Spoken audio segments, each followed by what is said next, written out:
السلام عليكم ورحمة الله تعالى وبركاته البنات، كنتمنى تكونوا بأحوال جيدة. مرحبا بكم معايا في فيديو جديدة. هاد المرة غادي نشارك معكم تنظيف ديال غسالة الأواني أو لافيسيل. هاد التنظيف هذا صراحة كنديرو مرة على شحال، لأنه البرودوي اللي كنستعمل تقريبا على حساب على حساب الحالة اللي كتوصل ليها لا ماشين. واحد البرودوي كنستعملو تقريبا مرة في الشهر، مرة في شهرين، المهم على حساب لا ماشين كيفاش كتولي.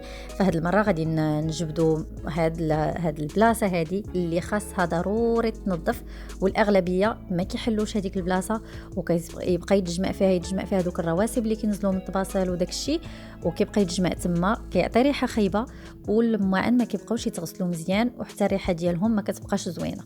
فضروري هاد البلاصه هادي تغسل مزيان، لانه شوفوا شنو كيتجمع فيها. وانا قلت لكم كنحل هاد البلاصه مره ما كنغفلش عليها، وصراحه خاصها ضروري تنظف. كيف كتشوفوا معايا انا هنايا غادي ندير الخل والبيكربونات، هما الاولين غننظف بهم هاد البلايص هادو اللي كيتجمع فيهم داك الشيء، البلايص دي تقدر تكون فيهم ريحه ما زويناش.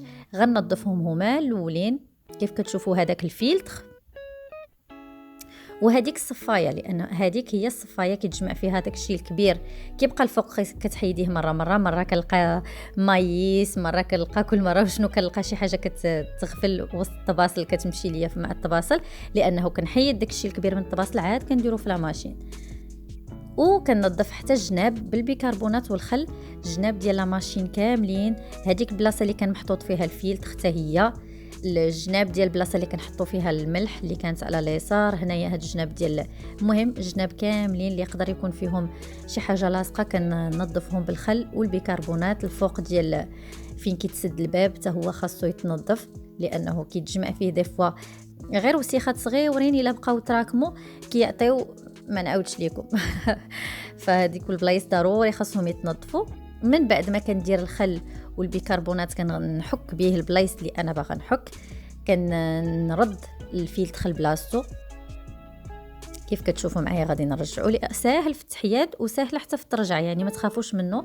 ونرد البلاصه ديال المعن لبلاصتها، وغادي نستعمل البرودوي اللي ديجا شاركته معكم ديال كارفور. صراحه ما كنستغناش عليه. في ما كنستعمل واحد كنمشي نشري واحد اخر كنحطو حدايا، فاش كتوسخ ليا لا ماشين كنديرو. كيف كتشوفوا معايا راه فيه كيعطي الريحه، كتبقى الريحه زوينه، وكينظف كيحيد الترسبات اللي كيبقاو لاصقين في لا ماشين، كيغسلها مزيان. ضروري تخدموه على درجه 60 او 65 درجه ساعه. انا كندير هنا ساعه وكنخليه يخدم من راسو. كيغسل زعما راسو صراحه كيعطي ريحه زوينه. انا فاش كنحل راني كنحل لا ماشين كنبعد، لانه كتخرج ريحه مجهده من لا ماشين. الريحه كتبقى مده طويله كتبقى شاده. كيف كتشوفوا هنا الجهه ديال المعالق وداك الشيء، جهه ديال الكيسان، جهه ديال الطباسل كتخرج كتلمع، وصراحه كتبقى زوينه. لا ماشين كتبقى زوينه بهذاك البرودوي، والثمن ديالو راه ما غاليش، راه شي 15 درهم حتى ل 20 درهم ماكسيموم. عمرني ما لقيته صراحه ب 20 درهم، تقريبا شي 15 درهم. غادي ندوزو للفران. هذا البرودوي هذا حتى هو خطير للفران وخطير لهذوك البقع اللي كيبقاو لاصقين. الا طاحت لكم شي حاجه في الفران وكتلصق مع السخونيه كتبقى شاده ما كتحيدش. راه كيف كتشوفوا معايا ديك الطبعه راه شحال وانا حكيتها، زعما جربت حكيتها بالحلفه بوحدها ما بغاتش تحيد. هذا البرودوي هذا كتستعملوه مورا فاش كتكونوا مخدمين الفران، بحال الا طيبتوا شي حاجه في الليل كديروا هذاك حتى كطفيو الفران وكيبدا يبرد واحد شويه، كديروا البرودوي في كاع البلايص اللي بغيتوا تنظفوا وكتخليوه واحد 10 دقائق. ملي كتحيدوه ملي زعما كدوز ديك 10 دقائق كتحيدوا هذا. كيف كتشوفوا معايا انا هنا حيدت الطاوات ديال الفران. تاخذوا حلفه ودوزوا بها على البلايص اللي رشيتوا فيهم البرودوي. انا غادي نغسل حتى الطاوات ديال الفران لانه حتى هما كانوا لاصقين فيهم شي حاجات. وهنايا كيف كتشوفوا غادي يتحيد بسهوله، ما قالش حك بالجهد، ما قال حتى شي حاجه. وهاد الحلفه عندي راها رطبه، يعني ماشي شي حلفه اللي حرشه. وكيف كتشوفوا راه كيتحيد بسهوله. غادي نحك به حتى الجناب، نحك به حتى هذيك السكه اللي كتمشي وتجي حتى هي كانوا فيها دي تراس. وغادي نحيدو الدجاج ديال الفران. كيف كتشوفوا الاغلبيه ما كيعرفوش ان هاد الدجاج هذا كيقدر يتحيد، غير هو ردوا البال ملي تكونوا كتحيدوه. كيف كتشوفوا انا راه هنا شديت بركبتي، لانه ملي كتهزي هذيك الدجاجه، هاد الدجاجه هذه اللي كنغسل فيها انا دابا، الفران كيتهز، هذيك الباب ديال الفران كيتهز لانه هي اللي متقلاه.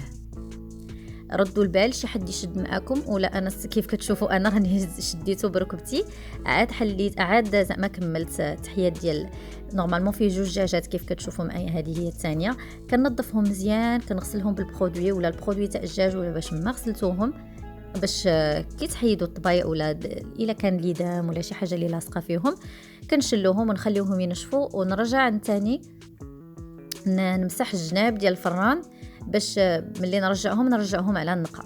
غادي ناخذ الدجاجات نشفهم، لانه ما نقدرش نخليهم كي نشفوا بحال هكاك، كنخاف انهم يطيحوا ولا توقع لهم شي حاجه ونصدق واحله. المهم كنشفهم ونرجعهم ديك الساعه. هاد التنظيف هذا حتى هو كنديرو على مده، لانه كيبقى الفران نقي وكيبقى كيبان بحال جديد. غادي نشف كيف كتشوفوا معايا، وغادي نرجعهم لبلاصتهم. ملي تبغيو عاوتاني ترجعوهم شي واحد يشد معاكم، لانه خاصك ترجع هذيك الدجاجه الاولى وعاد ترجع الدجاجه الاخرى اللي ثقيله. فكيف كتشوفوا غادي نمسح الجناب باش نرجعوا على النقا، ونمسح حتى الدجاجه الكبيره.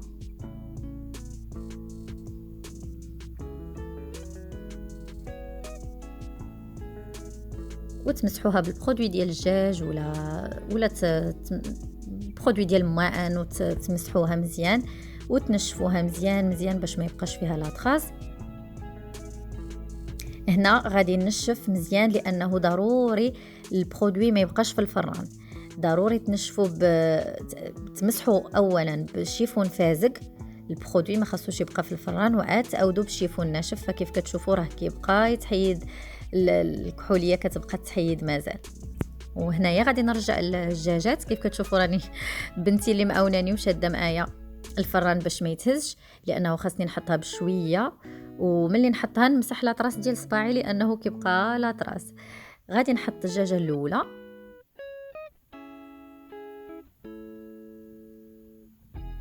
ونتاكد انها ثابته، وغادي نمسح لاطراس ديال الصبعان.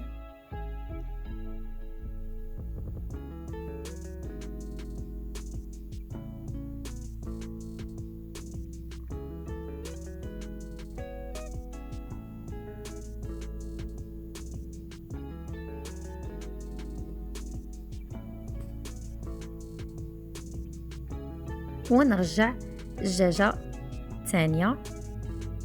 غير عقلوا على لوسونس اللي محطوطه فيه الدجاجه باش ما تلفوش، لانه في الصباغه ديال الدجاجه هذه الكغي كاينه جهه مات وجهه يعني كاينه الجهه اللي مصبوغه منها الدجاجه هي اللي كتكون لداخل.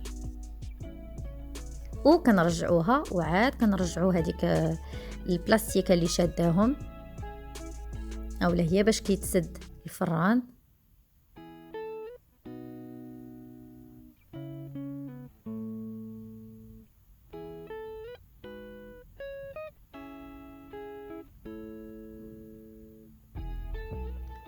ونمسحوها حتى هي، ونرجعوها البلاصه ديالها كيف كانت، ونتاكدوا انهم الدجاجات محطوطين مزيان باش يتسد لينا الفران كيفاش كان.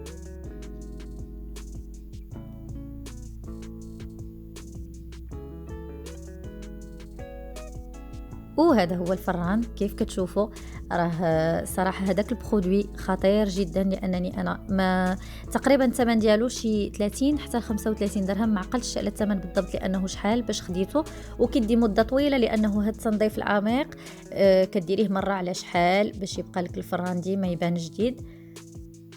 نظفت به حتى اللاطات اللي غادي نوريكم من بعد حتى هما كيفاش غادي يكونوا. الصراحه كيبقاو باينين جداد. وهذا هو الفران بعد التنظيف ديالو. كنتمنى الفيديو ديال اليوم تكون نالت الاعجاب ديالكم وتكونوا استفدتوا منها ان شاء الله. الى عجبكم هذا النوع ديال الفيديوهات كنتمنى تشاركوا معايا الاراء ديالكم في لي كومونتير. اللي عجبتها الفيديو ما تنساش دير ليا جيم وتبارطاجي مع صحاباتها. وبالنسبه للبنات اللي مازال ما اشتركوش في القناه كنتمنى انهم يشتركوا ويفعلوا الجرس باش يوصلهم الجديد. خليتكم على خير، كنتم مع قناه نور الهدى. السلام عليكم.